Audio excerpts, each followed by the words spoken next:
नमस्कार। आज मैं फिर क्राइम की एक घटना लेकर आपसे रूबरू हुआ हूं। ये वाकया जनपद शाहजहांपुर का है और उसी वक्त का है जब मैं डीआईजी रेंज बरेली हुआ करता था। तारीख है 13 अप्रैल 2019। थाना है आरसी मिशन। जनपद है यानी जिला है शाहजहांपुर। दिन के कोई 11 बजे थाना क्षेत्र के गांव मिसरीपुर के रहने वाले आरिश पुत्र वासित ये थाने पर आए। थाना आरसी मिशन के जो इंस्पेक्टर थे जयशंकर सिंह, जो प्रभारी थे, जो एसएचओ थे, वो थाने पर मौजूद थे।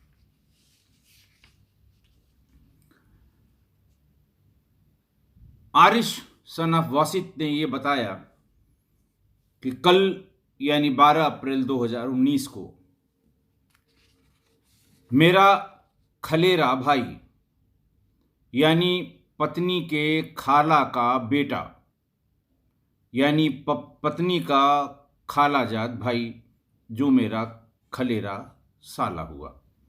इसको और सामान्य रूप से समझें कि पत्नी के मौसी का लड़का यानी पत्नी का मौसेरा भाई, जो मेरा मौसेरा साला हुआ, वो मेरे घर पर शाम को 5 बजे आया और मेरे बेटे जुहान को ये कह के कि मिसरीपुर चौराहे पर जूते की एक जो दुकान है वहां से इसको जूता दिला कर लाता हूं।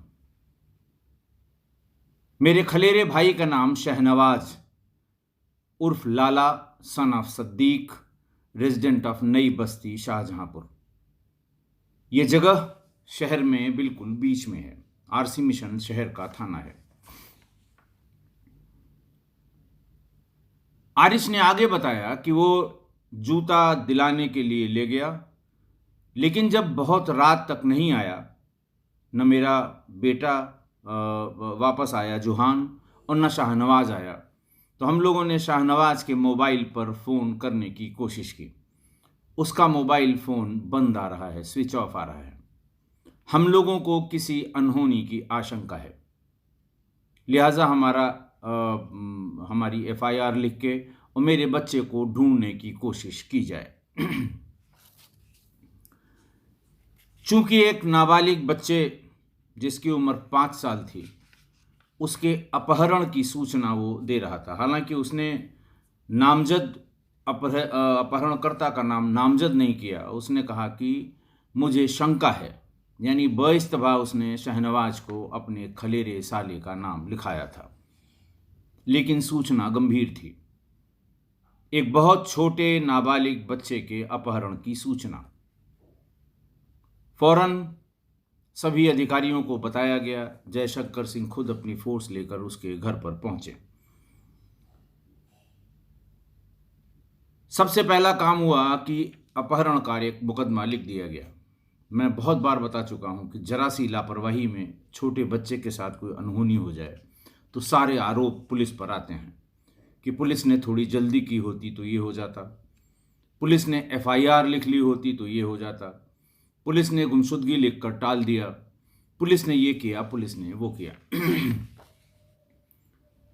पुराने एक्सपीरियंस से जयशंकर सिंह ने फौरन उसको 363 आईपीसी में क्राइम नंबर 122/19 पर यह एफआईआर दर्ज कर ली। इस एफआईआर में बच्चे का रूप, रंग, हुलिया, कद, काठी, कपड़ा, ये सब लिखा हुआ था।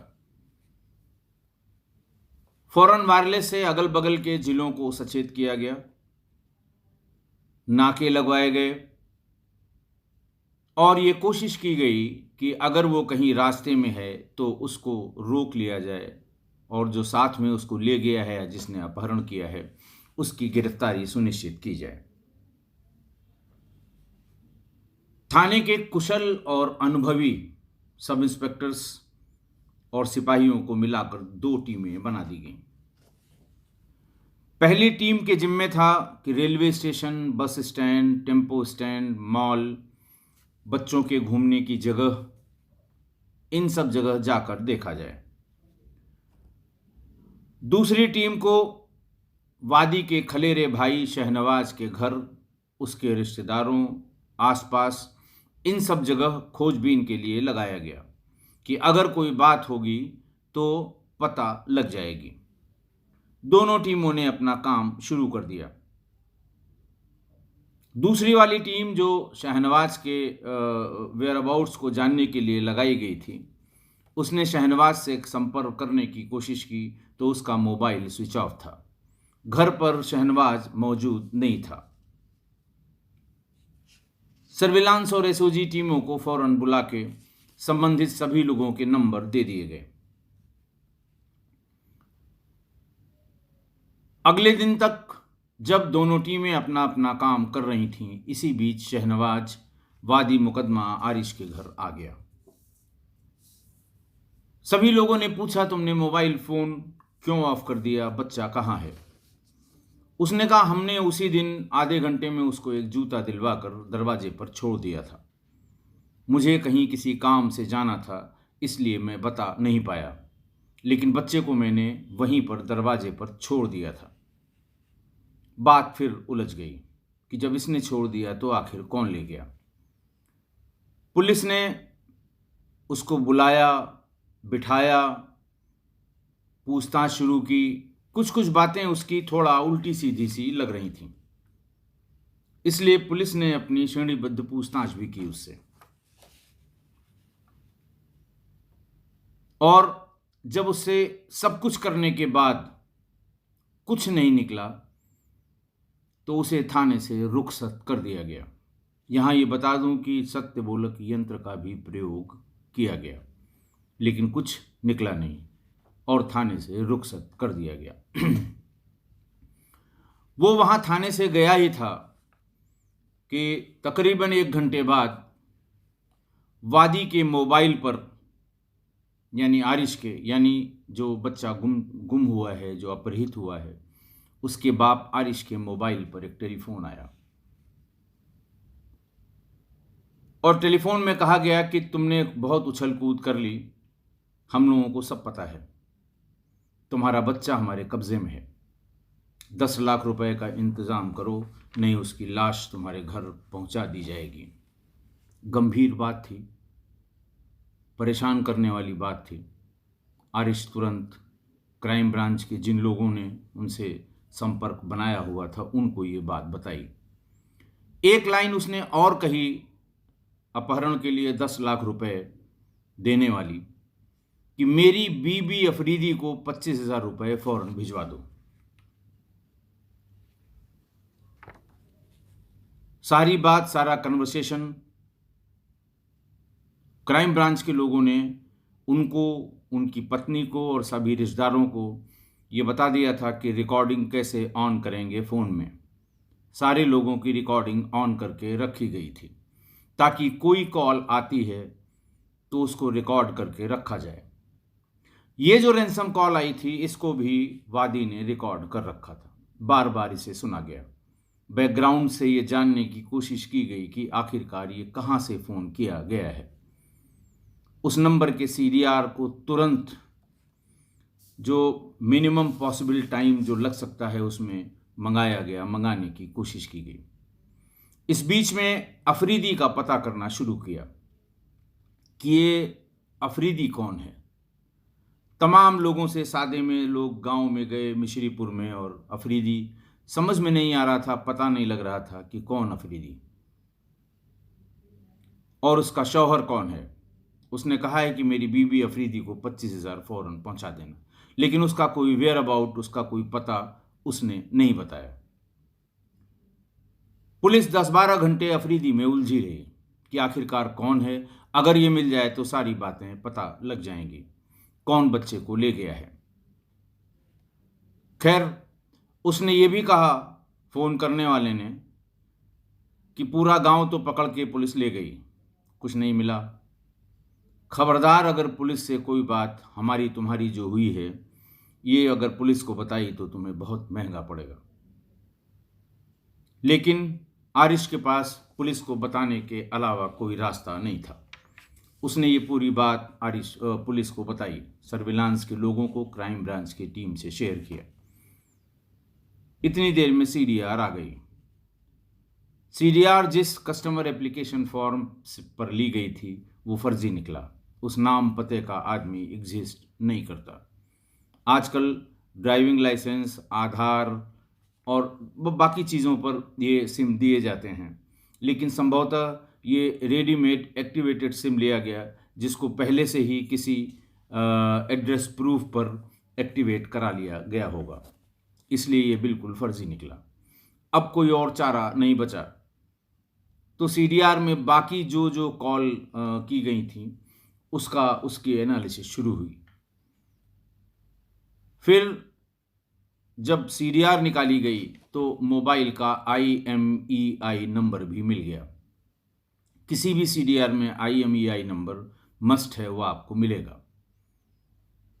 एक तरीका उसको रन कराने का होता है IMEI का। आप उसको सिस्टम पर जब रन कराएंगे तो उस पर कितने सिम और चले हैं इसकी जानकारी, यानी उस IMEI पर कितने सिम और चले हैं इसकी जानकारी सर्विस प्रोवाइडर आपको दे देगा। IMEI का फुल फॉर्म है international mobile equipment identity number. 15 digit का ये नंबर होता है, जिसके पहले 5 डिजिट उस रीजन के होते हैं जहां पर ये मोबाइल टावर हैं या ऑपरेट कर रहे हैं। नेक्स्ट 5 जो होते हैं वो उस कंपनी से संबंधित होते हैं, और लास्ट 5 वो उस स्पेसिफिक उस सेट का फीचर होता है। हर एक के मोबाइल में IMEI नंबर होता है।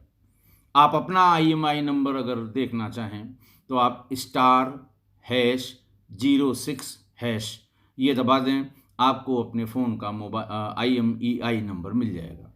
ध्यान रहे, किन्हीं भी 2 मोबाइल सेट के IMEI नंबर सेम नहीं हो सकते, इसीलिए इसको थंब इम्प्रेशन, इलेक्ट्रॉनिक्स की भाषा में थंब इम्प्रेशन कहते हैं, कि जैसे किन्हीं 2 व्यक्तियों के अंगूठे के निशान एक नहीं हो सकते, इसी तरह किन्हीं भी 2 मोबाइल फ़ोन के IMEI एक नहीं हो सकते। अगर वो एक होंगे तो सिस्टम उसको एक्सेप्ट नहीं करेगा, कॉल कोई थ्रू नहीं होगी। IMEI रन कराया गया तो इसके पुराने नंबर मिलाए। पुराने नंबर का कैफ निकाला गया तो वो शहनवाज के नाम से ही निकले। कहने का मतलब, शहनवाज ने ही फर्जी सिम लेकर ये रैंसम कॉल की थी, जिसमें उसने 10 लाख रुपए की फिरौती मांगी थी और 25,000 रुपये अपनी बीवी अफरीदी को देने के लिए कहा था। ये पता किया गया कि इसकी बीवी का क्या नाम है, तो इसकी बीवी का नाम कुछ और था। अफरीदी बिल्कुल या कतई ये नाम नहीं था। पुलिस ने घेर कर 13 जून को, घटना के 2 महीने बाद 13 जून को इसे थाने पर पूछताछ के लिए लाया गया। पहले भी इससे सारी श्रेणीबद्ध पूछताछ के बाद सत्यबोलक यंत्र का भी प्रयोग किया गया, लेकिन ये कुछ नहीं बोला था, जरा सा भी टस से मस नहीं हुआ था। अब पुलिस के पास पूछने के लिए तमाम मटेरियल था, जैसे जो इसका ओरिजिनल नंबर था जिस पर वो कैफ लिया गया था, उसमें किस किस से बात हुई है, उसका जो नया नंबर जिससे उसने रैंसम कॉल की है उस पर किस किस से बात हुई है। सारे एड्रेस वेरीफाई करके पूछताछ करते समय सामने रखे गए थे। जब शहनवाज उर्फ लाला को गिरफ्तार किया गया तो इस बार ज़्यादा मशक्क़त की ज़रूरत नहीं पड़ी। जैसे ही उसको फैक्ट से कन्फ्रंट कराया गया, वो समझ गया कि पुलिस को पता लग गया है।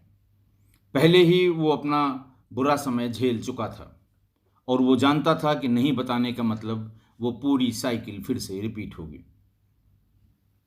उसने बताया कि ये घटना है 13 अप्रैल की, कि 13 अप्रैल को मैंने उसको जूता दिलाने के बहाने आरिश के घर से अपहरण की नीयत से उसको मैं ले गया। उसको अपहरण करके अपने एक रिश्तेदार हशमत के यहाँ ले गया। उस रात उसे वहीं रखा। रात जैसे ही आगे बढ़ने लगी, बच्चा रोने लगा। बार बार चुप कराने पे ऐसा लगा कि ये कहीं मर न जाए। मुंह दबाया गया, सब किया गया, दूध दिया गया, टॉफी दी गई, पर वो बच्चा चुप होने का नाम नहीं ले रहा था। हशमत ने कह दिया कि साहब इसे यहाँ से ले जाइए, बच्चा हमारे घर में इस उम्र का कोई बच्चा नहीं है। बच्चा रोएगा, अगल बगल वाले पूछ सकते हैं कि कौन बच्चा है, क्यों रो रहा है, किसका बच्चा है, तुम्हारे घर में इस उम्र के बच्चे नहीं हैं। तो मैंने अपनी घरवाली के एक रिश्तेदार जमन को बुलाया। जमन से कहा कि ये समस्या आ गई है, तुम इसको अपने घर में रख सकते हो, तो हम लोग वहाँ चलें। उसने कहा साहब हमारे घर में भी इस उम्र के बच्चे नहीं हैं और हम अपने घर में भी नहीं रख सकते। बच्चा इस समय बुरी तरह से चिल्ला रहा था, रो रहा था। पहली बात ये तय हुई कि इसको फौरन यहाँ से, हशमत ने कहा साहब इसे यहाँ से ले जाइए, नहीं हम किसी आफत में पड़ जाएंगे। जमन, हशमत, ये दोनों जब इन लोगों ने कहा कि साहब इसे ले चलिए, तो शहनवाज उसे लेकर चल दिया। रास्ते में भी वो रोता रहा, झुंझला गया, परेशान हो गया कि हम कहीं भी रखेंगे ये रोएगा, जिस घर में इस छोटे बच्चे नहीं हैं। और दूसरे, उसके दिमाग में ये भी था कि ज़्यादा लोगों को इन्वॉल्व करेंगे तो बात खुलेगी। जमन उसकी पत्नी का रिश्तेदार था, इसलिए उसकी पत्नी को पता था। वो खुद बच्चे का रिश्तेदार था, इसलिए उसको पता था। और हशमत जिनके यहाँ रखने गया था उसको पता था। ज़्यादा लोगों को इन्वॉल्व नहीं करना चाहता था। वहाँ से सीधे वो एक सुनसान जगह जहाँ नाला बहता है वहाँ उसको ले गया और उसे पैरों से पकड़कर जमीन पर पूरी ताकत से पटक दिया। पटक के दोनों पैरों से उसके सीने पर चढ़ गया। जोर जोर से उस पर कूदने की जो हरकत होती है वो की, ताकि इसकी जान निकल जाए। तब भी नहीं माना, उसे लगा कि अब ये बेहोश हो गया या मर गया। उसका गला दबा दिया। गला दबाने के बाद जो बड़ा सा नाला था या नहर थी, पैरों से वो डिस्कस थ्रो की तरह जोर जोर से चक्कर काकर दूर उसे फेंक दिया।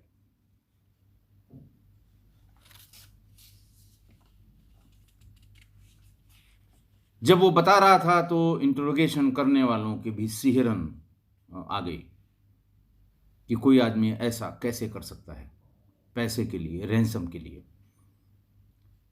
फिर उसने ये बताया कि 10 लाख की फिरौती मैंने ही मांगी थी।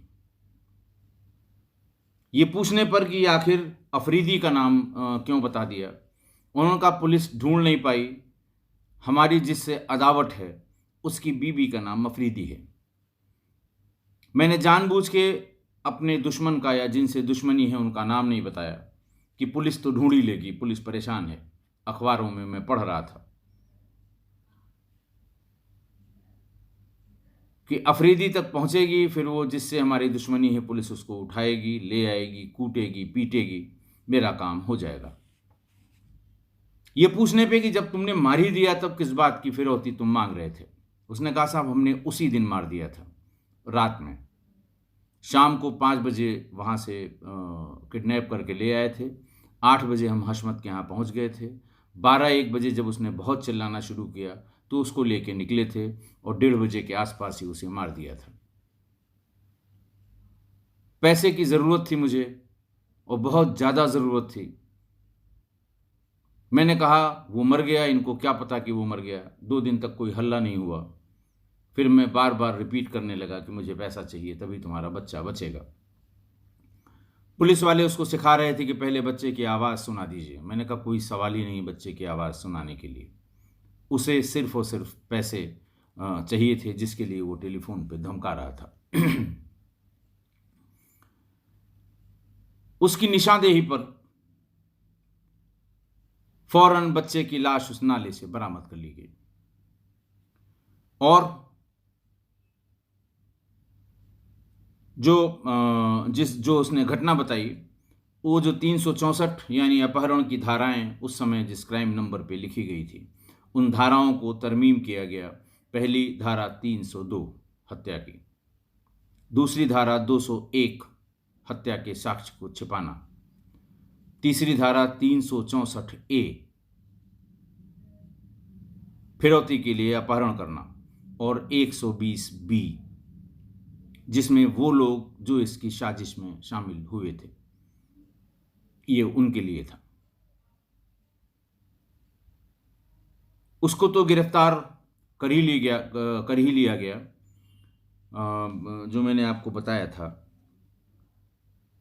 जुलाई में 13/6 को उसकी पत्नी और रिश्तेदार जमन को भी गिरफ्तार कर लिया गया। इन तीनों को इन सभी धाराओं में 302, 201, 364A, 120B IPC के जुर्म में जेल भेज दिया गया। इस बीच में जब उनकी निशानदेही पे लाश बरामद की गई तो लाश का प्रॉपर पंचायतनामा कराया गया, सील कराया गया, पोस्टमार्टम के लिए भेजा गया। यह आग्रह किया गया सीएमओ से कि इसका पोस्टमार्टम पैनल से कराया जाए, क्योंकि इसमें कॉम्प्लिकेशंस दिखाई दे रहे हैं। पैसे के लिए अपहरण करना, फिर उसको बुरी तरह मार देना। डॉक्टर आलोक जायसवाल और डॉक्टर संजीव कुमार की संयुक्त टीम ने इसका पोस्टमार्टम किया। पोस्टमार्टम रिपोर्ट रात में आ गई। Cause of death due to asphyxia as a result of throttling, antemortem injuries and drowning. क्योंकि उसके पेट में, बच्चे के पेट में करीब 150 ml गंदा कीचड़ युक्त पानी मिला था, यानी जब उसको फेंका गया तो वो जिंदा था। सांस लेते समय वो पानी उसके स्टमक में, उसके आमाशय में चला गया था। थ्रॉटलिंग, गला दबाने के जो लैरिंग्स होता है, जो थ्रोट के भीतर की हड्डी होती है, कार्टिलेज होता है, वो टूटी पाई गई थी, इसलिए थ्रॉटलिंग थी।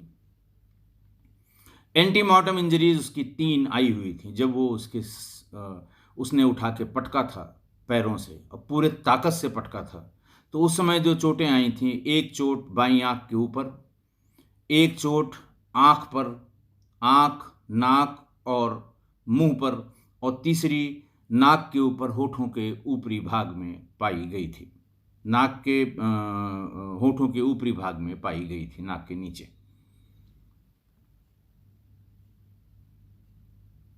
कोई चीज रह नहीं गई, एविडेंस सब पूरे हो गए।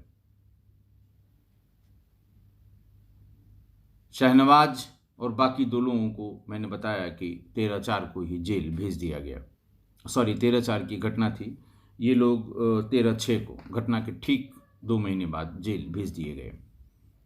और सभी साक्ष्यों, पोस्टमार्टम रिपोर्ट, समयी साक्ष्य, लोगों के बयान, वादी के बयान के साथ 15 जुलाई 2019 को चार्जशीट नंबर 156 पर सारे कागजात अदालत में दाखिल कर दिए गए। अब आज की घटना बहुत हृदय विदारक जघन्य हत्या एक छोटे से बच्चे की। 5 साल के इस मासूम को जघन्यतम तरीके से मारा गया, जमीन पर पटक दिया गया, सीने पर पूरी बॉडी का वेट लगाकर उस पर चढ़ गया, उस पर उछला ताकि इसकी हड्डियां टूट जाएं, ये मर जाए। फिर भी चैन नहीं आया, उसका मुंह दबाकर गला दबाया कि बहुत रोता है, बहुत चिल्लाता है। ये भी नहीं देखा कि बच्चे में जान बाकी है कि नहीं, और वैसे ही उसे घुमा के नाले के भीतर फेंक दिया। पोस्टमार्टम रिपोर्ट ये कहती है कि जिस समय फेंका गया उस समय बच्चे में जान बाकी थी। ऐसा सिर्फ पैसों के लिए किया गया।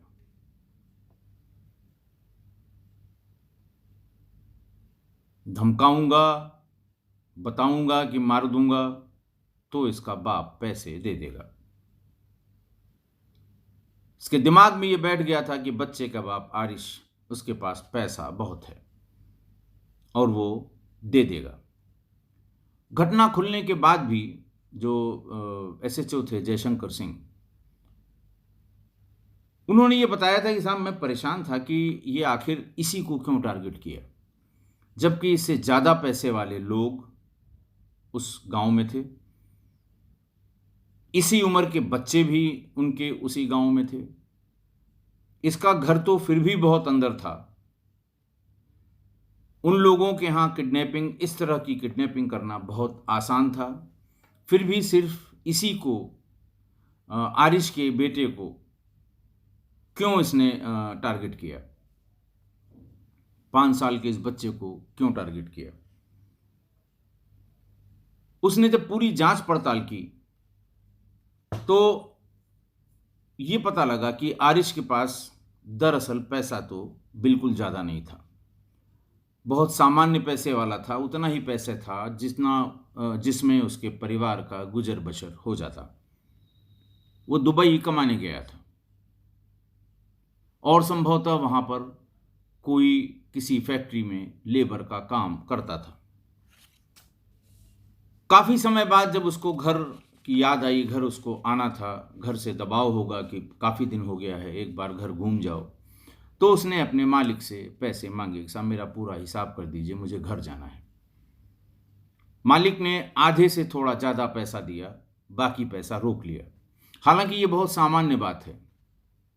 वो पूरा पैसा इसलिए नहीं देते कि हमारे यहाँ से छोड़ के दूसरे के यहाँ कर लेगा अगर यहीं रहेगा तो, और अगर घर जा रहा है तो वापस लौट के मेरे यहाँ ही आए, इसलिए पैसा लेने के लिए आएगा तो फिर मैं उसको यहीं रीएम्प्लॉय कर लूँगा। इस गरज से वो पूरा पैसा कभी नहीं देते, आधा अधूरा पैसा देके घर के लिए रवाना कर देते हैं। आरिश के पास जब वो वहाँ से चला तो बहुत ज़्यादा पैसे नहीं थे, पर गांव में बार बार उसके घर वालों ने ये हल्ला कर रखा था कि बहुत बढ़िया काम करते हैं, बहुत बड़ा काम करते हैं, बड़ा पैसा मिलता है। उसके भी दिमाग में लोग जो उसके यार दोस्त फ़ोन करते थे, तो उसने कभी नहीं बताया कि मैं यहाँ पर किसी कारपेंटर के यहाँ, किसी फर्नीचर वाले के यहाँ लेबर का काम करता हूँ। हर जगह वो तेल की फैक्ट्री, तेल का कुआं, इस तरह की बातें वो करता था, तो लोगों के दिमाग में था इसके पास बहुत पैसा है। तो उसने अपने दोस्तों के लिए, घर वालों के लिए, रिश्तेदारों के लिए तोहफे ले लिए, बड़ी संख्या में तोहफे लिए। और चूंकि बहुत पैसा नहीं था, तो वो जो हज से लौटते समय लोग तोहफे में आबे जमजम लाते हैं, इत्र लाते हैं, या खजूर के छोटे छोटे पैकेट लाते हैं और अपने लोगों को, अपने रिश्तेदारों को, नाथित को बांटते हैं, ये उसने वहीं से लिया, एयरपोर्ट से। वहाँ कपड़े बहुत महंगे थे, तो वो दिल्ली के चांदनी चौक में आकर उसने वहाँ से कपड़े लेने शुरू किए। 100-150 रुपए की शर्ट चांदनी चौक में मिल जाती है, पैक्ड। ये देख लिया कि किसी में उसमें न्यू दिल्ली न लिखा हो। 300-350 रुपए में अच्छी जीन्स भी वहाँ पर, अच्छी जीन्स क्या मतलब, जीन्स जिसे आप कह सकते हैं जीन्स का पैंट, वो भी उसने ले लिए। चांदनी चौक से ही उसने नकली ज्वेलरी में कुछ गहनों के सेट ले लिए, और फुटपाथ पर मिलने वाली जो सस्ती, बहुत सस्ती वो होती हैं घड़ियाँ, वो 4-6-10 ले लीं।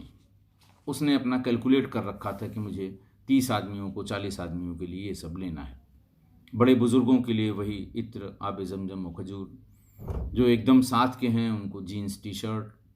कुछ जो रिश्तेदार हैं बहुत नज़दीक, उनको नकली ज्वेलरी टाइप की, बल्कि नकली ज्वेलरी उसने घर के लिए रखी थी सिर्फ। कुछ बच्चों की फ्रॉक, और इस तरह से उसने वहाँ पे ले ली। बहुत थोड़े पैसे में ज़्यादा सामान उसको मिल गया। जब वो गांव पहुंचा तो उसके पास कई बैग और 2-3 बड़े सूटकेस या ब्रीफकेस थे। खुद भी वो बिल्कुल सजा धजा, बढ़िया टी शर्ट, जीन्स और अच्छे ब्रांडेड शूज़। ब्रांडेड शूज़ आप जानते हैं चांदनी चौक में हज़ार रुपए में नाइके और बाकी कंपनियों के मिल जाते हैं डुप्लीकेट्स। वो सब पहने हुए वहाँ आया तो पूरा गांव भौचक्का होकर देखता रहा कि अब की बार ये वाकई इसने कोई वहाँ बड़ा काम पकड़ लिया है, कोई बड़ा बिजनेस करने लगा है, इतना सामान लेकर यहाँ आया है। वहाँ आकर एक हफ्ते तक लोग जो आते रहे उनको कभी ये सामान उम्र के हिसाब से या जिसके लिए लिया था वो सबको गिफ्ट करता रहा।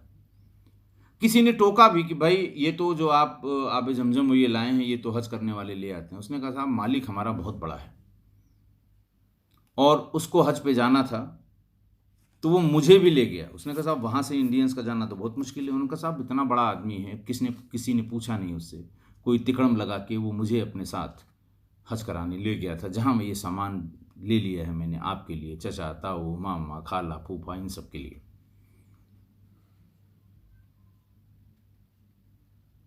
हालांकि वाहवाही में ये सारी बातें वो झूठ बोलता रहा, लेकिन पूरे गांव को ये यकीन हो गया कि बहुत पैसा कमा के आया है।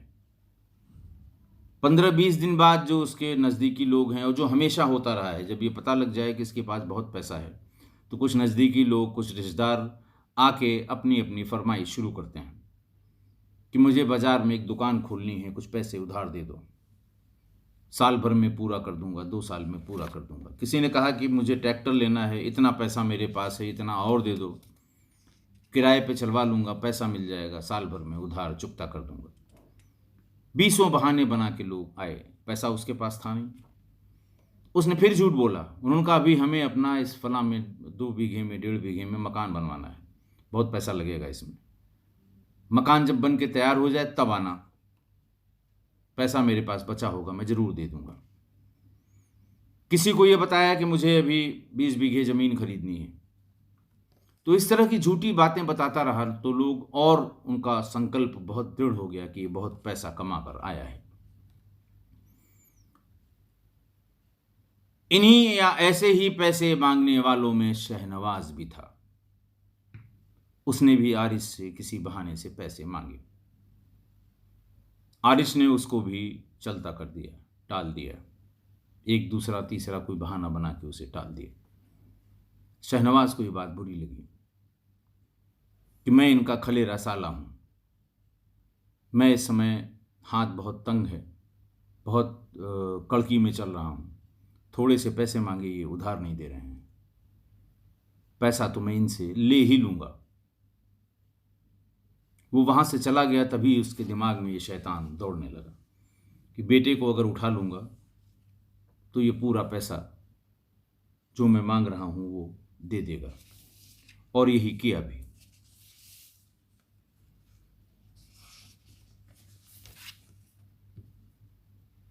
तो इसीलिए झूठी शान शौकत और दिखावा, इसके चक्कर में बच्चे की जान चली गई। गांव में जो कहावत है कि आपकी चादर जितनी बड़ी हो पैर उतना ही फैलाना चाहिए। पुराने लोग, बुजुर्ग लोग बहुत तजुर्बे से कुछ बातें कह गए हैं, उनमें से एक ये भी है, आपकी औकात इतनी नहीं है, पैर फैलाते जा रहे हैं तो पैर खुलेगा, लोग देखेंगे। बाप की झूठी शान शौकत, अपने बारे में की गई वाहवाही, दूसरे को दिखाने की जो ललक थी, दूसरा देखे कि मैं बड़ा आदमी हो गया, छोटे से 5 साल के जुहान की मौत हो गई, बहुत ही दर्दनाक मौत हो गई। तीनों इस समय जेल में हैं, ट्रायल का इंतज़ार कर रहे हैं। अगर आप मेरी इस बात से सहमत हैं कि पैर उतना ही फैलाइए जितनी चादर हो, मुझे उम्मीद है कि आप सहमत होंगे। अगर नहीं सहमत हैं तो मुझे ज़रूर बताइएगा, मैं आपका इंतज़ार करूंगा। आज के लिए बस इतना ही, बहुत बहुत धन्यवाद। एक बात और, बहुत बार या लगभग हर एपिसोड में लोग ये कहते हैं कि साहब लाइव आइए, लाइव आइए। मैंने डिसाइड किया है कि मैं इतवार के रोज़ रात में 9 बजे उस दिन की किस्सा गोई लाइव करूँगा। मैंने कभी लाइव शो इस तरह से नहीं किया है, एक बार करके देखूँगा। लोगों का कहना है कि आप लाइव करेंगे तो हमारे क्वेश्चंस लेंगे। मैं ज़रूर क्वेश्चंस लूँगा और जितना जवाब मैं दे सकता हूँ उनका जवाब भी दूँगा। आज के लिए बस इतना ही। बहुत बहुत धन्यवाद।